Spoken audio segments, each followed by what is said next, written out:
nangemlilo. Amen bazalwane. Johane yena ubhabhatisa ngemanzi. That means kusho ukuthi umbhabhatiso waJohane sithola kuyedini. Sithola ukuthi nguye lo nto ovela Christ. Amen bazalwane.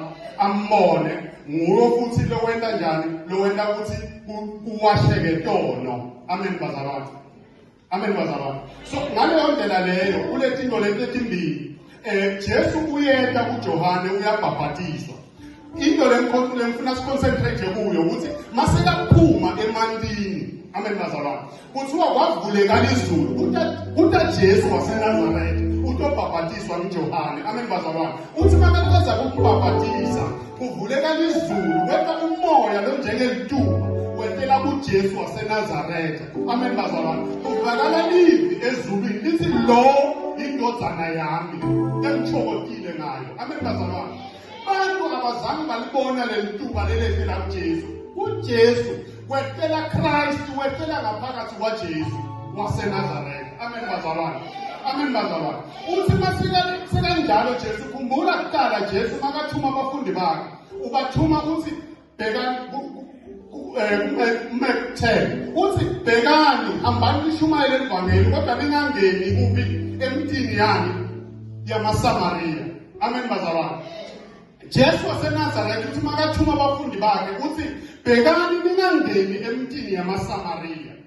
Kodwa Jesu lenkrestu lesekahambele lo moya wekukrestu. Krestu yini? Sifeshulwa saNkulunkulu. Lesafika sathola indzawo ngaphakathi kwaJesu waseNazaretha. Amen bazalwane.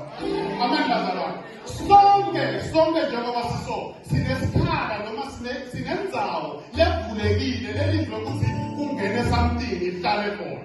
Isibese sesibonakala ngetendo ukuthi senganjani. Kubekisa ngingakayindzawo. Uyabona mina ligama lami ngimvusi. Amen bazalwane. But ngokuhamba nangokukhula kunebantu lebatothi mavusana ngokuqala kwesithuba mavula mavala mavru njalo. Amen bazalwane.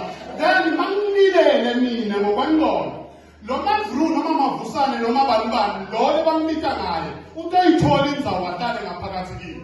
Buka-ke mina mabathi vusi ekhaya ngihamba so masebaqalile bangani bami bathi mavusane uyeka kimi uthola indzawo ngaphakathi kini. Ngiyaqala-ke manje ngi-accommodate mavusane. Amen bazalwane. Sengitshintsha step manje ngoba mavusane ungaphakathi kini. Amen bazalwane. Kristu makafika kuJesu waseNazaretha uyangena.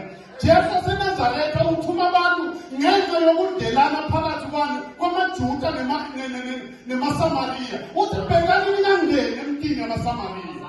Amen bazalwane. Kodwa Jesu masekagcwele kuKristu uthi hambani nende bonke abantu babe yini nabafundi. Amen bazalwane.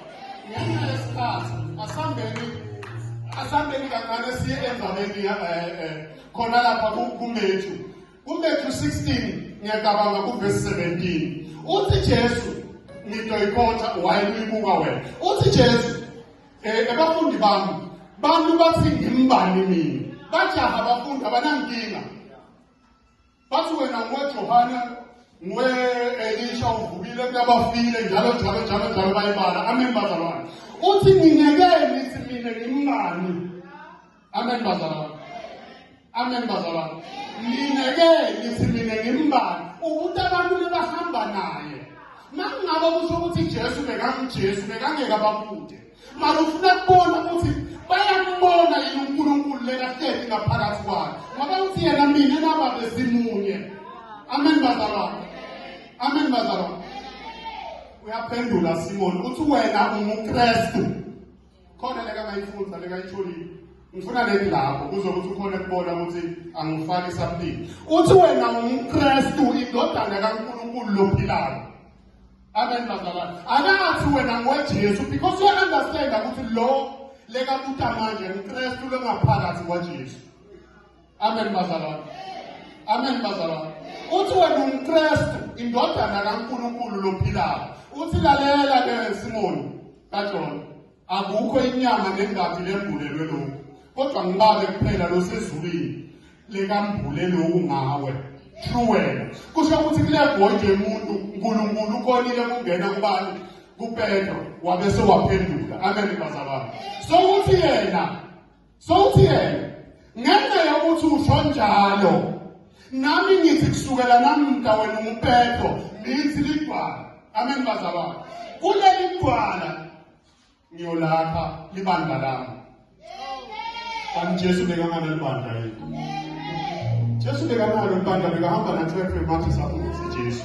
Bathi Kristu uthi wena ngoba sowuphendulile uphendule kwenyama uphendula kwasezulwini ngenxa yaloko kuleli gcwala kuleli qiniso ngiyalakha libandla lami ngiyolakha libandla lami mina Kristu ngoba Jesu sowulakhile nani bayithwele. Bathi Kristu sengalaphi thatha iKristu athi mina ngiyolakha libandla lami phezu kwaleli gcwala. Amen bazalwane. Siyahamba futhi sibiyela kuMatthew Matthew 2.